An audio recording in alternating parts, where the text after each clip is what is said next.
that it's not about me, it's about them. And you study Mr. A or Miss B, and you go, okay, this is where they are right now. This is how they think, what their world is. Maybe I need to tailor my approach to their spirit, to what they want, to what they need, right? You're going to be so much more effective in life. So I explain in my book, The Laws of Human Nature, how to develop the skill. We could spend 20 hours discussing it. But what you need to be able to do is understand that this is a critical life skill and that anybody can develop it by learning to pay deep attention to the people around you and to try and feel what they're feeling.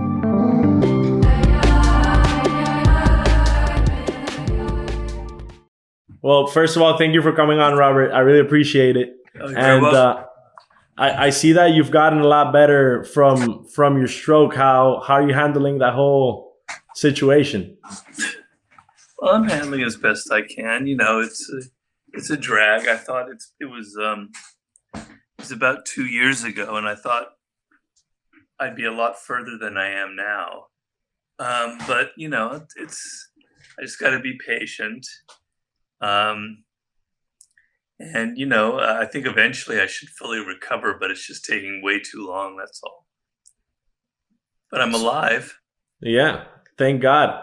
Yeah. And I'm a big fan of your work, and I've noticed that you have this deep desire to understand human motivation, their needs, and ways of thinking.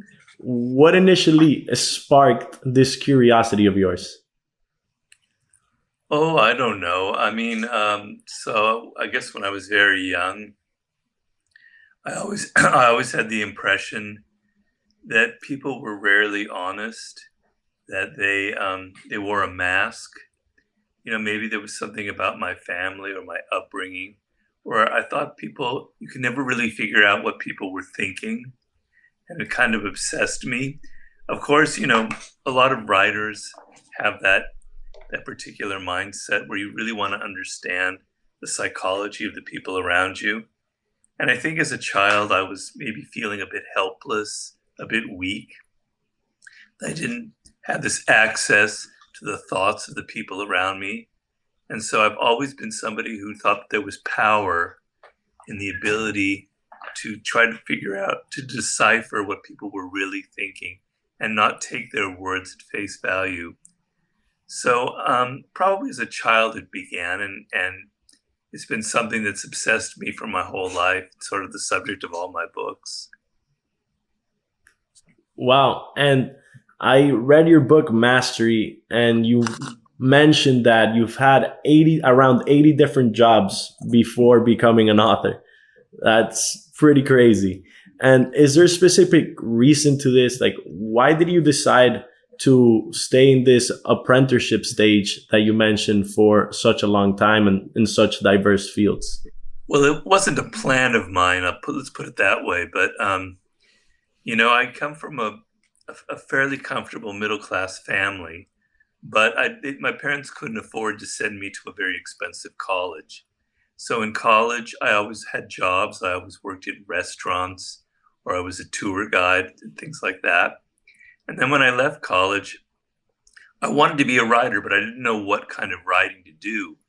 And so I tried journalism. I worked at different magazines and newspapers and publishing.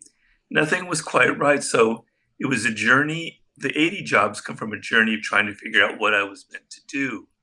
And then I lived in Europe for a while. As I mentioned to you, I lived in Spain.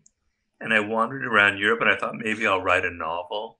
And as I tried to do that, took every single job that I could find because I thought, it'd give me experience. I worked in construction. I taught English. I worked in a hotel in Paris. I worked in London, etc.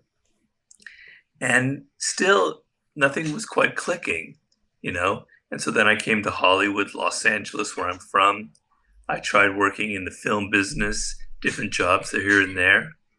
And slowly, I began to get worried about who I was and what my path in life was, what I call my life's task in mastery. And then finally, I met a man who was a book packager, a publisher of books. I was 36, 37 years old. had not had any real success in life, and my parents were getting very worried about me, and I was getting worried. And I sort of improvised what would later turn into the 48 Laws of Power. We were in Italy at the time. And he got very excited. And he said he would pay me to write a treatment for the book. And if he liked it, he would pay me to live while I wrote the book. And I was so desperate at the time because nothing had worked out that it was like get rich or die trying. It was like I was on death ground.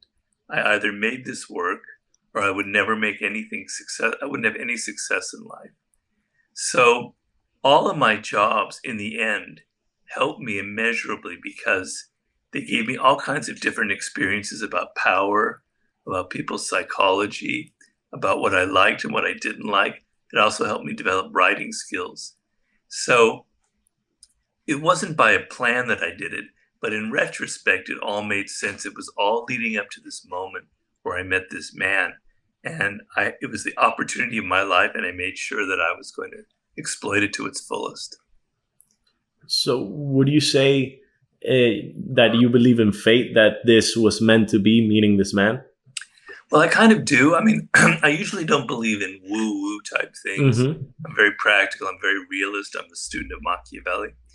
But it felt like fate. It felt like this was the thing that was waiting for me to happen, you know? And I do kind of believe that things kind of work out towards a specific plan. I say in Mastery that there is something, everybody has the potential for something great if they follow a path that is their path. If you follow the path of your parents or your friends, it'll never happen. But if you figure out what your own path is, fate will lead you to it. And it did for me because I was always under pressure to, oh, Robert, go to law school, go to business school, come on, you got to make a living. But I refused. I was going to do what I wanted to do. And eventually it came together. And so even to this day, I feel like there was, maybe it's unreal, maybe it's not even true, but to feel like there is fate is a very powerful feeling because it makes you think that everything that happens to you is for a purpose. So I do believe in fate to some extent, yes. And now that we're in this very irrational, I saw your last YouTube video. I really enjoyed it, by the way. Now that we're in this very uncertain times, people are acting irrationally, especially for college students and people that are graduating now during the pandemic. What do you recommend they do? Well, we humans are creatures of habit. And so, I explain in Mastery how learning something creates these kind of neural pathways in the brain that are enriching, right? And it's how you learn any kind of skill, whether it's guitar or basketball or whatever.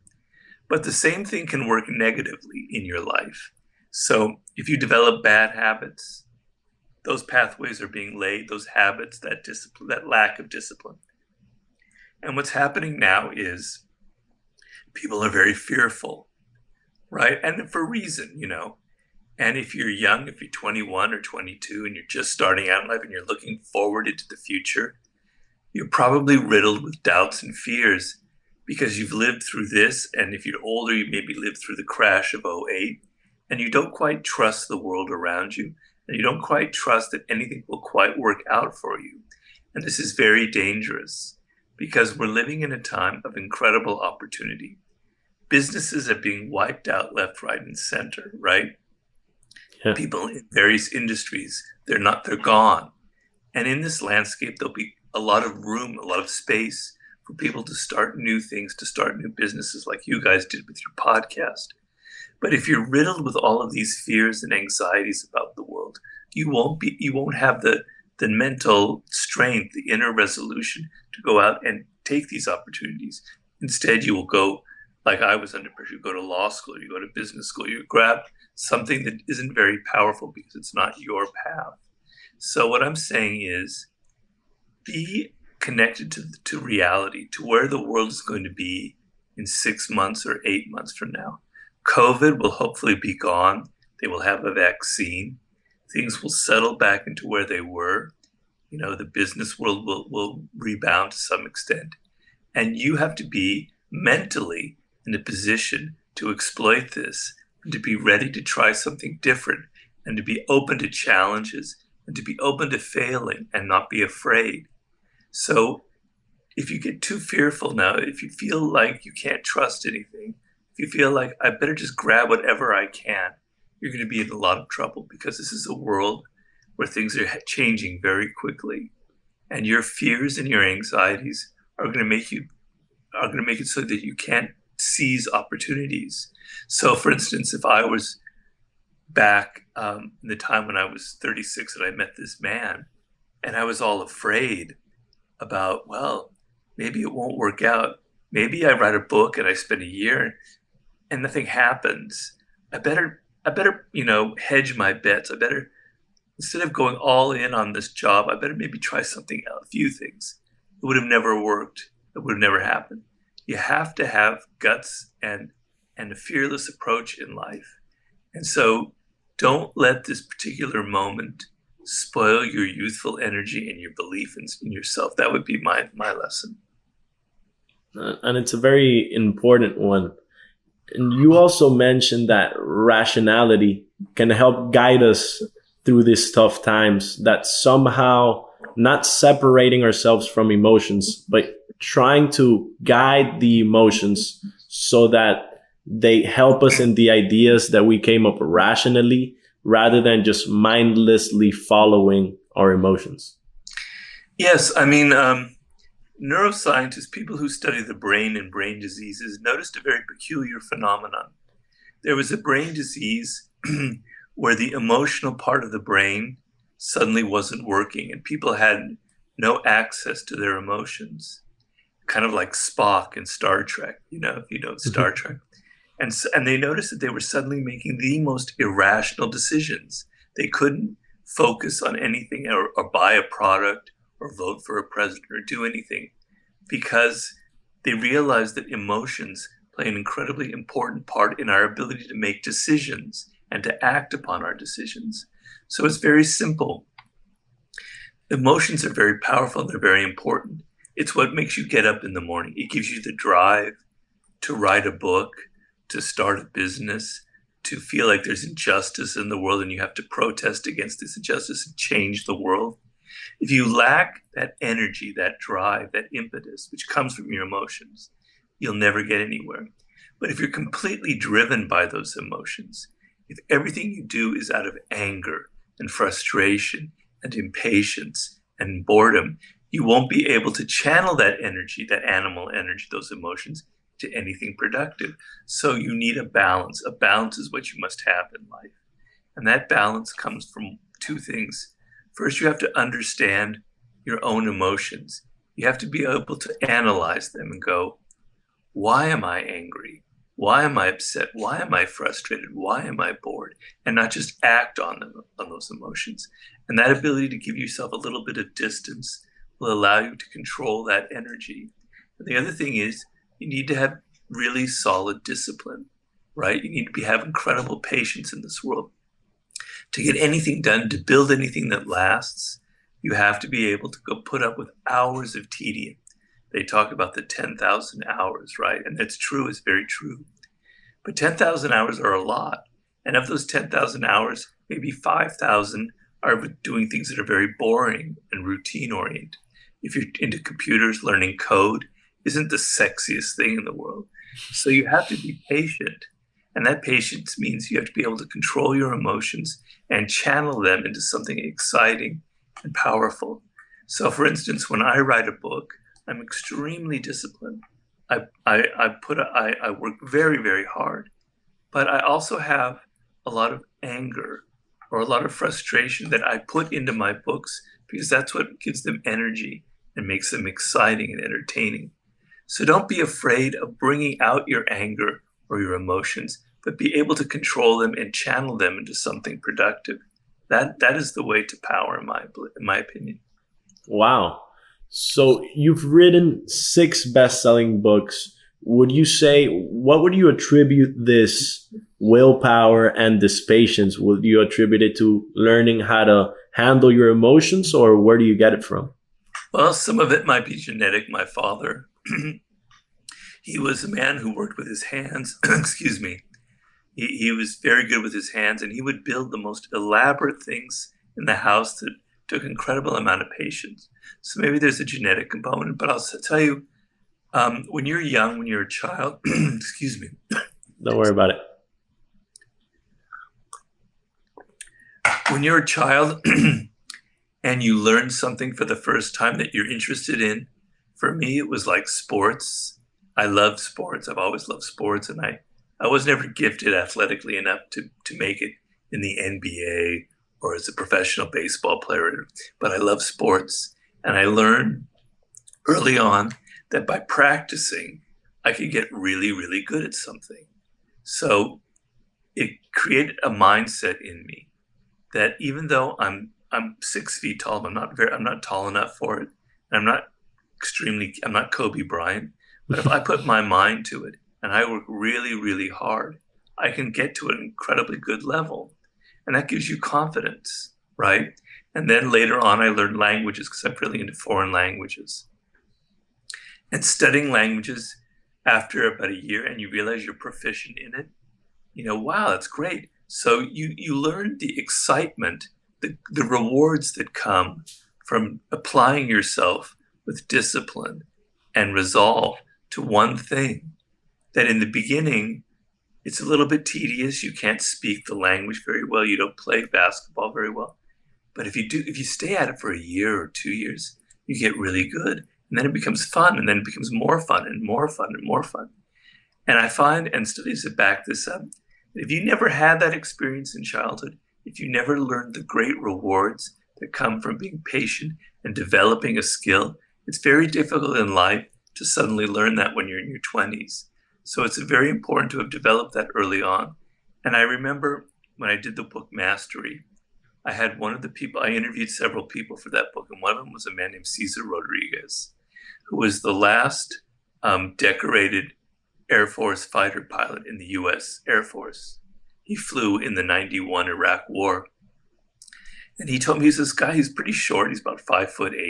He doesn't look athletic at all. And he said when he was in fighter pilot school, he knew he wasn't a golden boy. All these other guys there, they were much stronger, bigger, and more fearless. And they were definitely destined for being great pilots, and they flew really well. He was like kind of a wreck. He wasn't very good. He was out of 100 people in the class, he was in the bottom 5. But he remembered when he was in high school, he played quarterback. He grew up in Puerto Rico. He played quarterback for the team, and he's only like 5'8". And he remembered that when he knew he wasn't built for that kind of position, but he wanted it. So he worked out harder than anyone. He put himself in the weight room. He studied. He threw pass after pass, and he ended up getting the starting job. And so when he was in the fighter pilot school, he remembered that moment. He remembered that by applying himself, he could get so good that he could surpass everybody else who was more gifted than him.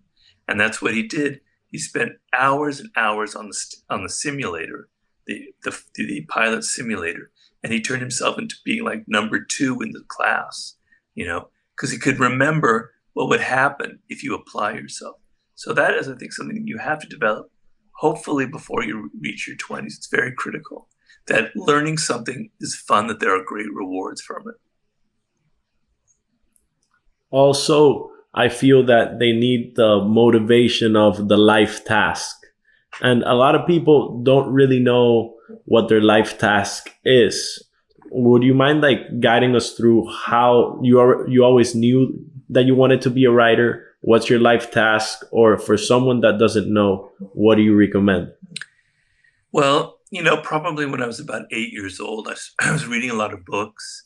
I fell in love with books, and I tried writing, and I thought from very early on, maybe the age of 10, that I wanted to be a writer, right? But I couldn't figure out what I was meant to write. So as I explained earlier, I tried journalism, I tried novels, I tried writing plays, I worked in Hollywood. Nothing fit, but I never gave up. I knew that was what I was meant to be. Someday the pieces would fall together, and then it happened just as I described to you. So the lesson from that is you may have a sense like I did of what you want, of what you're destined for, but you don't have it precisely figured out exactly what it is, what kind of business you're going to start up, what kind of book you will write, what kind of film you will direct, whatever it is. So the important thing is to have faith in yourself and to try many different things when you're in your 20s till you discover what you love and what you're good at. But developing skills, you must spend your 20s, I call it your apprenticeship years, developing skills in something, right? Something related to what you love, because you learn best when you're motivated and when you're excited by the subject. So let's say you're interested in computers and coding, but you don't know exactly the kind of programs that you want to build or what the content will be. So you try working with this company, this kind of business, that one. You try 5 different things, and finally it clicks, and you go, "This is the great stuff," and you learn it. And by the time you're 30, you're so good at developing code, etc., and whatever, that you're ready to go off on your own and create something that nobody else has created. So keep applying.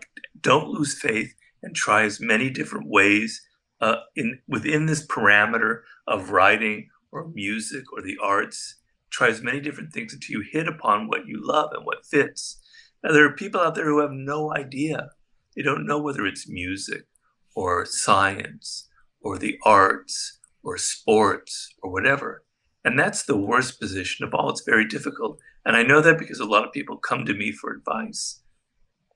And when that happens, usually when they're in their 20s, because when they're older, it's a little different, I try and talk to them about their childhood. I try to go back to their earliest years, for instance, and say, probably when you were 5 or 6 or 7 years old, there were things that excited you in a way, I call it a primal inclination. You were drawn to this subject in a way that you couldn't really explain. There was something deep inside of you, but you've forgotten it. You've been listening to your parents, to your friends, to teachers. You've lost touch with who you are, what you love. And so we go through a process, almost like a therapy session, where we try to return people to those subjects, to those things that excited them the most, that the sense of destiny to it, where they were fated to be in that particular field. And it doesn't have to be so specific. It could be that you love sciences, but you don't know which science. It could be that you love the process of starting a business, and you like the challenge of making a lot of money and finding the right audience and having everything click, but you don't know which business. It could be you feel like you're meant to be an artist, maybe in music, but you don't know what kind of music. That's fine. Once you have the parameter of where you were meant to go, then you can start exploring. But you have to know the general direction you want to head in. And if you don't, you have to kind of examine yourself and also look at what you don't like, look at what you hate. So I knew from a very early age, in my early 20s, that I hated working for other people. I didn't like working at a job with 30, 40 people because I didn't like all the politics and stuff. So that taught me that I really meant to work for myself. And Hollywood, which is where a writer has no power, where you've got 15 other writers working on the same thing and people change your words, that was a terrible fit for me because I don't like working for other people. I'm a control freak. So writing a book was the right thing. So you've got to look at what you don't like and what repels you. That's also a sign of where you should be heading. Those are sort of more or less the ideas that I would give people. That's great. Also, I noticed in your book, Mastery, that you mentioned that this apprenticeship stage in your 20s, this 10,000 hours, sometimes it could hit a roadblock when you only want to follow the money, when you only want to follow what your parents or what your friends or what culture tells you to do. What have you done to stay true to yourself?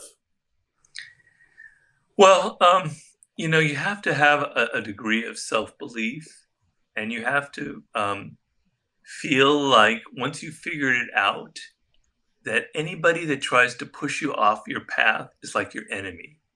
You literally will not listen to them, right? So when I was 24 years old, I was working in New York at a magazine, as an editor and a writer.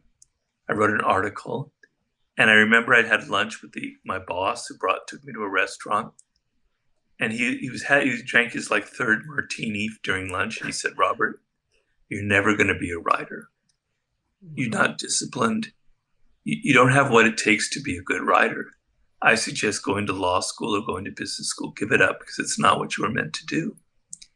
And, it bothered me. It hurt me for a few months. But then I basically said, I gave him, in my head, damn it, I'm not listening to you. You're an idiot.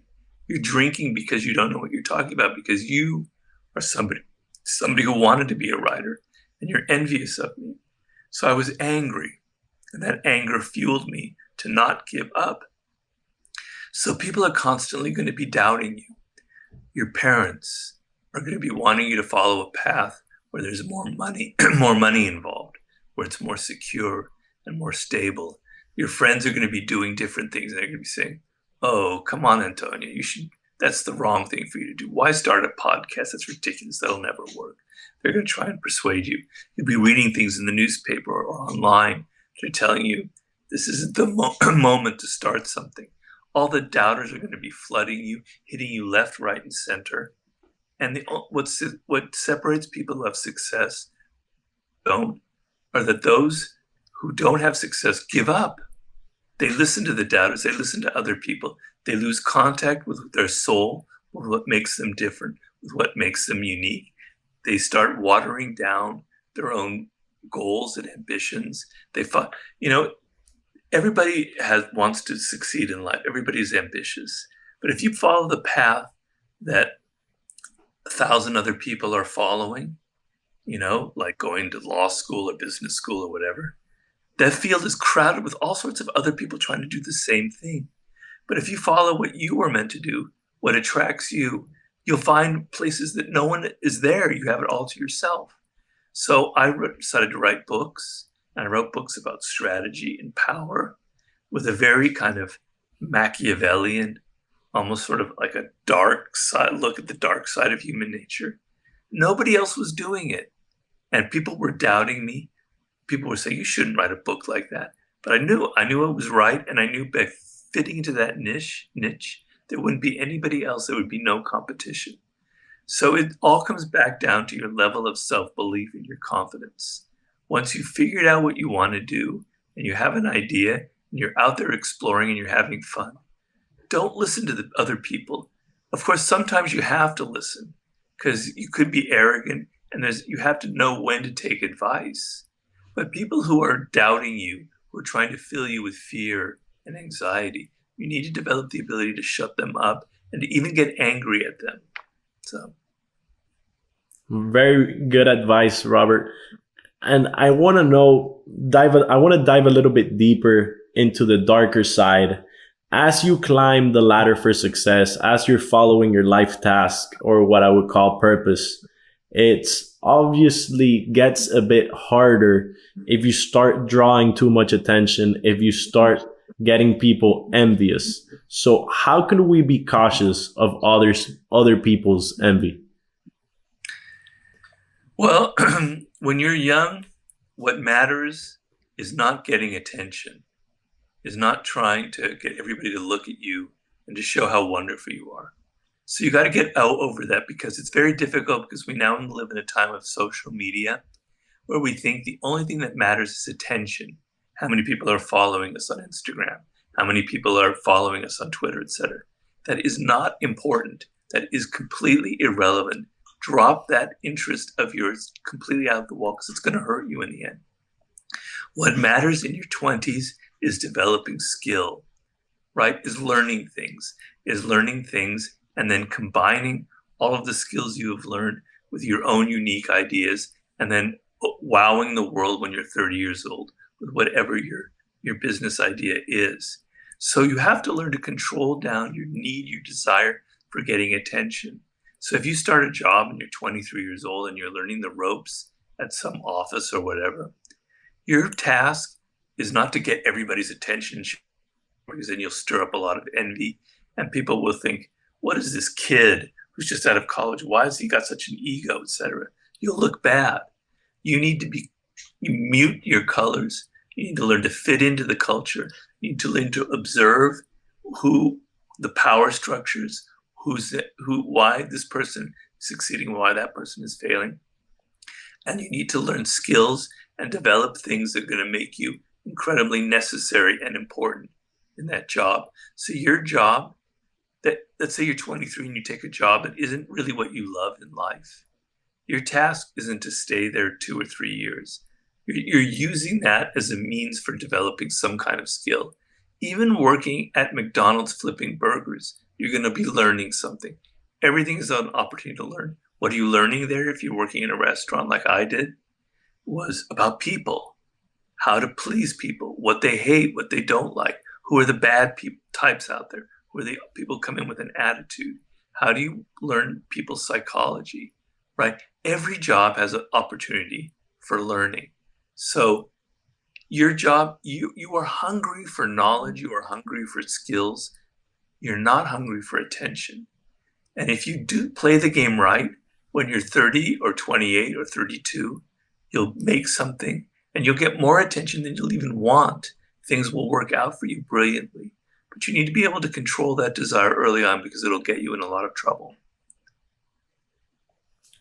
So focus on fitting in, learning the ropes, gaining the skills. And I want to also talk about empathy, focusing on other people, or whenever you're like having a conversation, focusing on someone else and studying them silently. Why do you suggest people should do something like that? Well, if you don't develop that, you're going to have a life full of misery and drama and pain. It's very simple. I'm not teaching you to be empathetic or understand people just out of some Gandhi-esque desire for love and brotherhood in the world. I'm telling you have to do it or you're going to fail in life, right? So part of your task is you have to be a team player. I don't care wherever you start, you're going to be fitting into a group, right? Even me as a writer, I have to work with publishers, with agents, etc. You have to know how to work with a team, okay? And to work with a team, you have to be able to understand other people's psychology. And this is very difficult in the world today. So if you're young, it's almost like you're starting with a hindrance in your path that didn't exist when I was young. And that hindrance is social media. Because you're spending so much time on your phones and your devices that you're not interacting with people enough.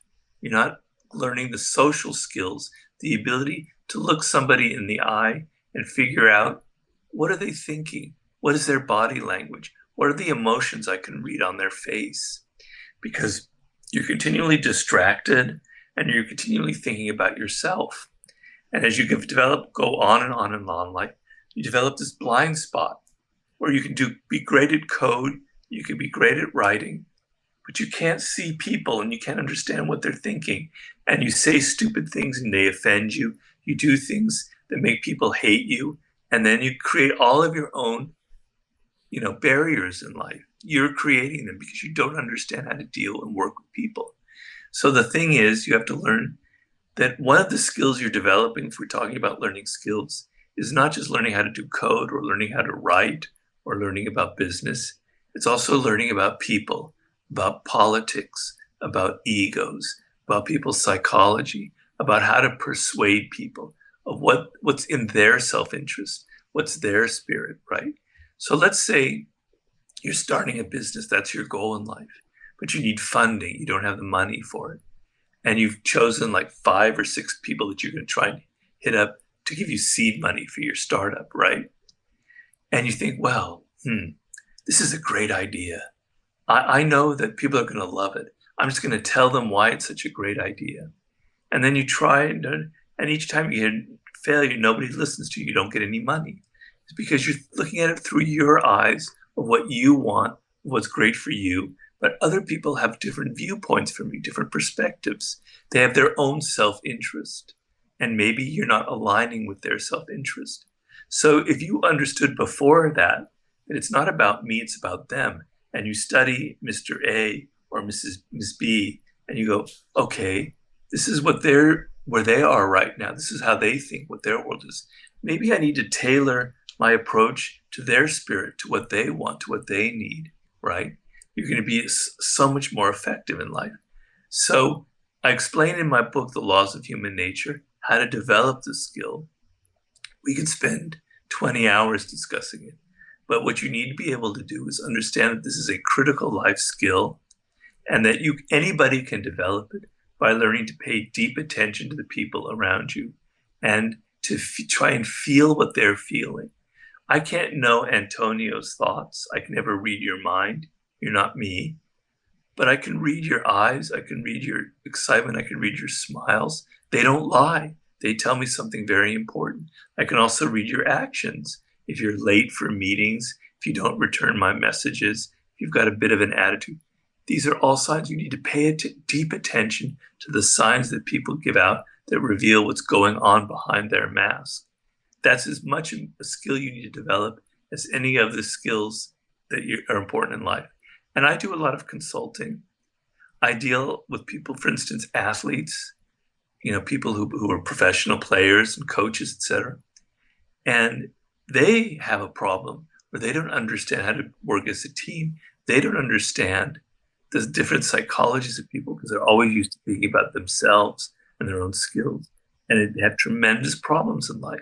So no matter what your field is, the inability to understand the different psychologies of the people around you is going to be a constant impediment to any kind of progress that you want to make.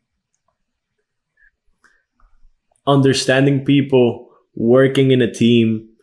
And why did you decide to end your book, The Laws of Human Nature?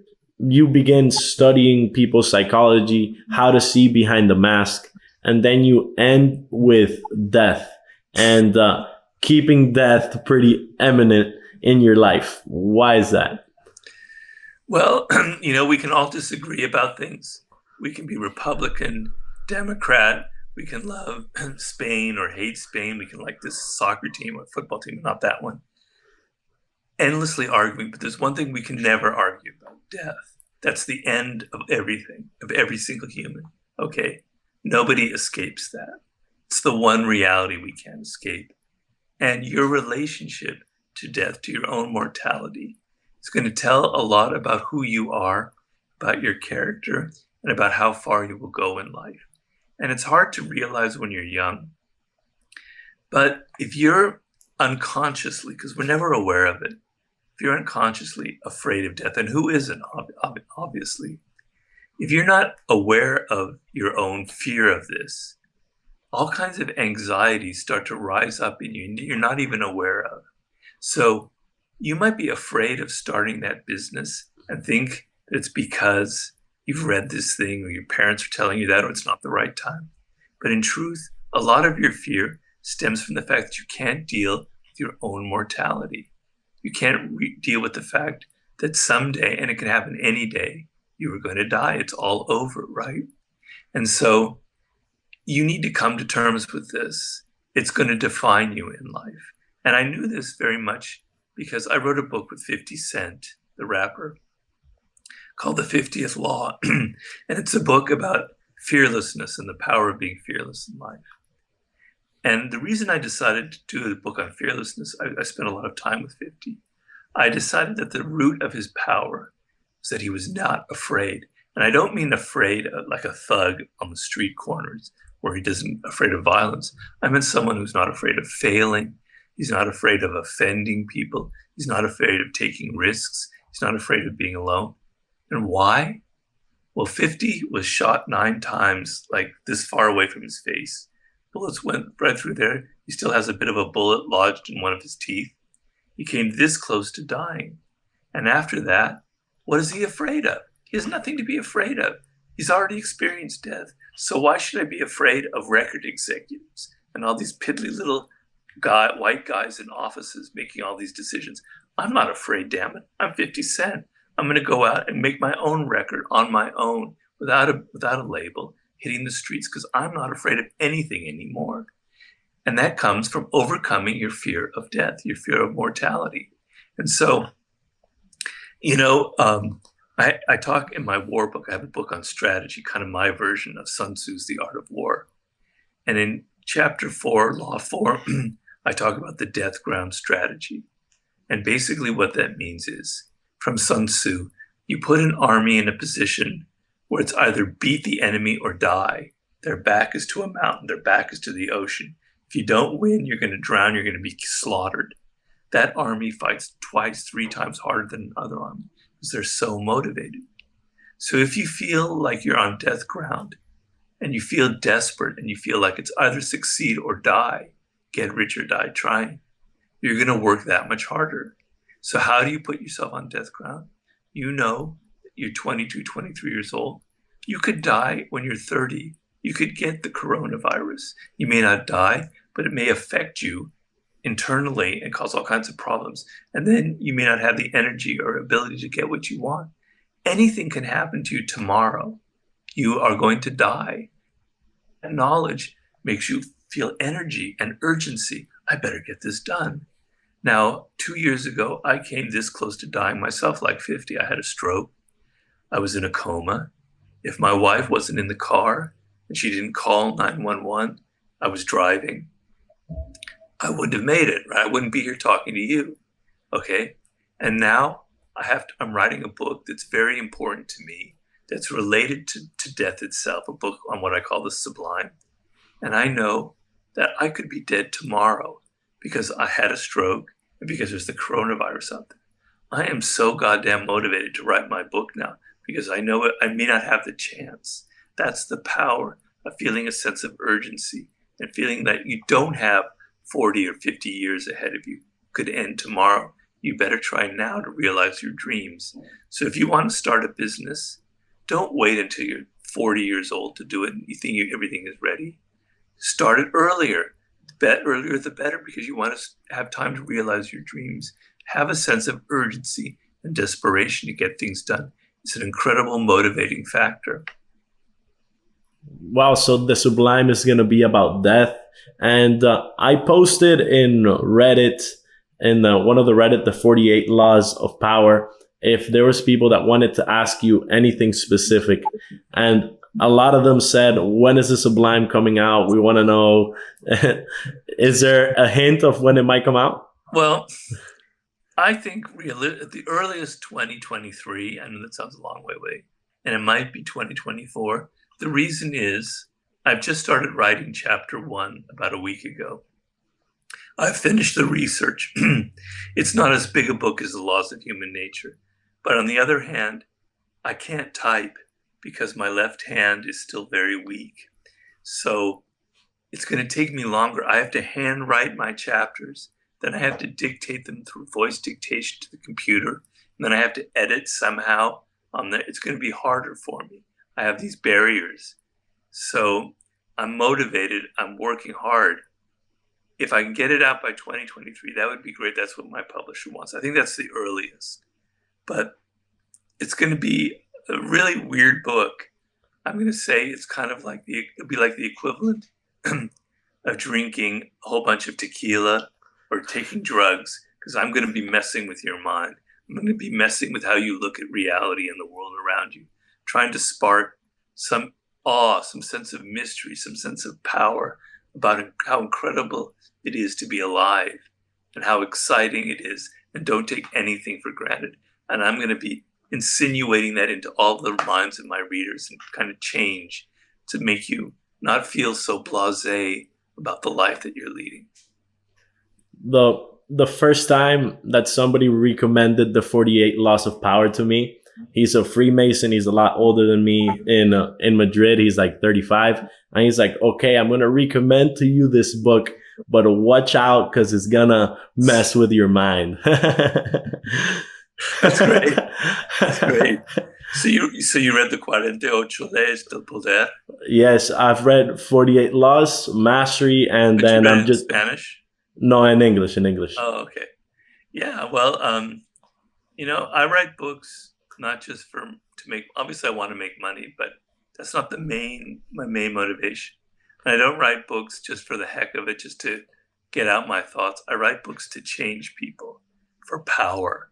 I want the ability to alter how you look at the world.